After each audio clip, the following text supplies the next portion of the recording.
This is the podcast of the Gem State Chronicle for Monday, April 13th, 2026. The legislature cut the budget. So why did it go up? As expected, the state budget was the most contentious issue during the 2026 legislative session. Conservative fiscal hawks worked to reduce state spending, while Democrats argued that people were already dying due to budget cuts. Members of the Joint Finance Appropriations Committee debated whether an across-the-board haircut with targeted enhancements was the best approach, or whether certain programs should receive more scrutiny.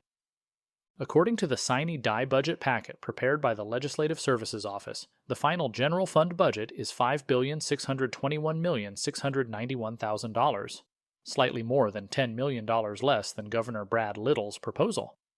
JFAC projected that the state will bring in $5,851,704,700 in revenue from July 1st, 2026 to June 30th, 2027. If those projections hold, roughly $230 million will remain at the bottom line. Representative Josh Tanner, co-chair of JFAC, issued a press release this week highlighting what he described as a conservative budget. Quote, "Through a series of targeted actions, lawmakers advanced one of the most conservative budget frameworks in recent state history, cutting spending, resetting agency baselines, and rejecting unsustainable growth. This year, we made it clear Idaho will not budget on hope," said Representative Josh Tanner.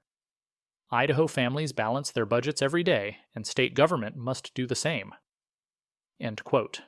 Fred Birnbaum, senior policy analyst at the Idaho Freedom Foundation, noted that despite these cuts, the overall state budget, including dedicated funds, federal money, and off-book spending, combined with the general fund, actually increased this year. Quote, "If you were paying attention to the budget debates on both the House and Senate floors during the legislative session, you might think the legislature made significant cuts to the fiscal year 2027, FY27 budget.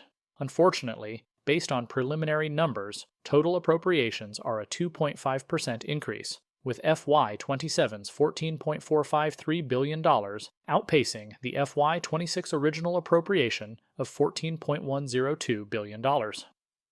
So, despite what you may be hearing, Idaho's budget was not cut this session. The reason is simple. The massive welfare budget increases eclipsed the cuts in other programs." End quote. Birnbaum noted that, if the Health and Human Services budget is excluded, there was an overall reduction across the rest of state agencies. However, increases in that budget, largely driven by Medicaid, more than offset those cuts. Representative Tanner agreed, joining Matt Edwards of Citizens Alliance of Idaho on the Idaho Signal Recap Show this week. One of the bills I was really hopeful for this year was Medicaid expansion and trying to get rid of that.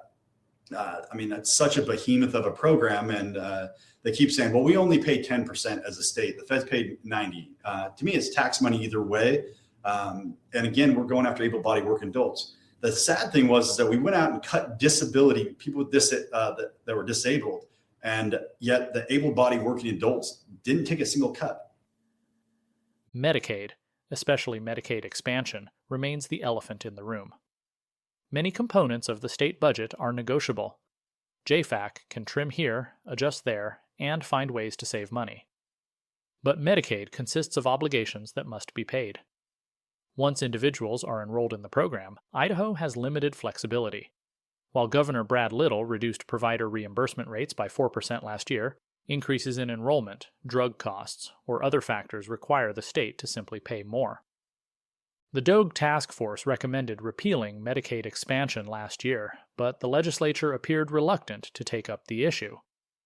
Representative Jordan Redman introduced a bill to carry out that recommendation, but it did not receive a full hearing. Instead of repealing expansion, which provides subsidized health care for able-bodied working-age adults, Governor Little and JFAC trimmed around the edges of other programs, including reductions affecting disabled individuals, the mentally ill, and other vulnerable populations. Unless legislators find the will to address the issue directly, Medicaid will continue to consume a growing share of the budget. A range of special interests stand in the way. Those who benefit from the status quo will fight to preserve it, including organizations such as Full Circle Health, which sued Idaho to maintain funding used to treat HIV-positive illegal aliens. More than 2 years ago, I asked whether society had reached a point of no return, whether a critical mass of citizens had become too dependent on government welfare for there to be the political will to scale it back. Quote, "Americans have a mistaken view of the purpose of insurance. Your car insurance policy doesn't usually cover filling your gas tank or changing your oil, and your home insurance policy doesn't usually cover replacing your light bulbs. But we expect health insurance to pay for everything, and that desire has led to government involvement in an already broken industry. Rather than making things easier and cheaper, Obamacare only made things worse, and now at least half the country believes it's within the purview of government to pay for the medical bills of every American, and even illegal aliens in some places." Today's hearing demonstrated that there is little political courage to tackle these out-of-control entitlement programs. We're going to keep dumping money into them until the whole system collapses, at which point we will wish we had figured out an alternative free market solution when we had the chance. End quote. Have we reached that point of no return, or is there still time to regain control of the budget? This has been the podcast of the Gem State Chronicle. For more information, visit gemstatechronicle.com. Thank you to our sponsors, Lynn Bradeskew's Realty, Money Metals, the I Love Idaho Voter Guide, and New St. Andrews College. You're listening to my voice right now, but 11 Labs provided the narration.